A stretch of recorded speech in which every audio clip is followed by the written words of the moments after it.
नमस्कार, मैं हूं कृष्णा बागड़वा। डेगाना से एकता और भाईचारे का खूबसूरत संदेश सामने आया है, जहां हिंदू मुस्लिम एकता की मिसाल पेश करते हुए जामा मस्जिद से भव्य जुलूस निकाला गया। ये जुलूस शहर के मुख्य मार्गों से होता हुआ ताल चौराहे पर स्थित इलाही पीर बख्श बाबा की दरगाह पहुंचा, जहां अकीदत के साथ चादर पेश की गई। कार्यक्रम की खास बात यह रही कि सबसे पहले चादर इलाही पीर बख्श बाबा के परिवार के सदस्यों द्वारा पेश की गई, जो खास तौर पर कशनऊ से डेगाना पहुंचे थे। इसके बाद डेगाना के मुस्लिम समुदाय के लोगों ने भी बड़ी संख्या में दरगाह पर चादर चढ़ाकर अमन चैन और भाईचारे की दुआ मांगी। इस आयोजन ने एक बार फिर साबित कर दिया कि डेगाना की धरती पर धर्म से ऊपर उठकर इंसानियत और भाईचारा सबसे बड़ा है।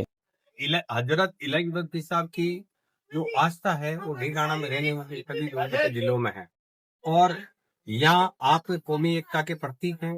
यहाँ हिंदी सभी धर्मों के लोग हजरत इलाही बख्श साहब को मानते हैं, और जो भी वो अपनी मन्नत मांगते हैं यहाँ उनकी मन्नत पूरी होती है।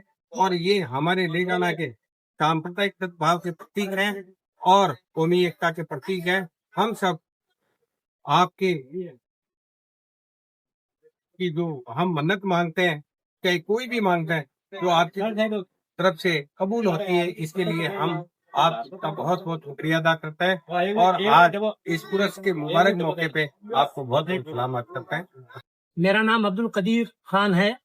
मैं महाराष्ट्र का रहने वाला हूँ, लेकिन डेगाने की एक खासियत देखी मैंने कि यहाँ पर जो मुझे प्यार मोहब्बत चाहत मिली, और मैंने अंदाजा किया 35 साल जब मेरी मूछें भी नहीं आ रही थी, उस जमाने में मैं डेगाने में आया था। और उस जमाने में ये कच्ची दरगाह थी। आज जो आलीशान ये दरगाह बनी हुई है, कच्ची दरगाह थी। किसी और की तो मैं मिसाल क्या दूं, आज भी अगर कोई परेशान होता है और उसको मैं दुआ करने की जगह जब आपके आस्थाने पर यानी यहाँ पर भेज देता हूँ कि आप वहां जाइए, वहां जाकर के दुआ कीजिए, तो वो वापस आकर के मुझे रिपोर्ट देते हैं कि सही जगह भेजा था आपने, मैं इससे शिफा पा गया हूँ, इस परेशानी से दूर हो गया हूँ। खास तौर से छोटे बच्चों को मैं अक्सर ज्यादातर छोटे बच्चों को जो बिलकते हैं, रोते हैं, सिसकते हैं, उन बच्चों को अक्सर और बेशतर केस मैं, और आज भी मैं रोल शरीफ में जहाँ हजरत मोहम्मद सल्लल्लाहु अलैहि वसल्लम का जुब्बा शरीफ है, वहां पर भी जायरीन हिंदुस्तान के कोने कोने से आते हैं।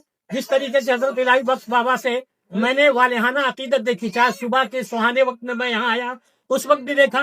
हमारे जितने भी समुदाय के लोग हैं बड़ी आस्था और प्रेम से यहाँ आते हैं और उनका जिक्र मोहब्बत से करते हैं। इसलिए हम और आप एक ही आवाज लगाते हैं कि हम और आप मिल करके मोहब्बत से जो पैगाम इन्होंने दिया है उस पैगाम को आम करें और मानवता का धर्म निभाएं, आपस में प्यार करें, गुलों में रंग भरे बादे नौ बहार चले, चले भी आओ कि गुलशन का कारोबार चले। मैं तो हमेशा से जब से स्कूल में पढ़ता तो तब से यहाँ बाबा साहब पे आता हूँ, और हर गुरुवार को यहाँ पे हाजिरी कभी कभी हम लगाने की कोशिश करते हैं। ज्यादातर जाति और जो भी जायरीन है वो गुरुवार को आते हैं, और बाबा बड़ा दानी प्रवृत्ति का है। यहाँ पे कोई भी लोग जो भी मन्नत लेके पूरी आता है तो बाबा के यहाँ से खाली नहीं जाता, वो मन्नत जरूर पूरी होती है। और ये एक 3 साल में उसका ऐसा मौका आता है जहाँ सब लोग इसको आस्था को यहाँ मत्था टेकने के लिए, धोख देने के लिए आते हैं। और ये जैसे है तो इलाही बख्श पीर आपसे अपने मुस्लिम समुदाय से, पर इसके पहले जो कमेटी थी उसके जो अध्यक्ष थे कड़ूभाई सिंधी थे, अब अनवर जी भाटी है, तो बड़ी डेगाना के लिए बड़ी आस्था का केंद्र है।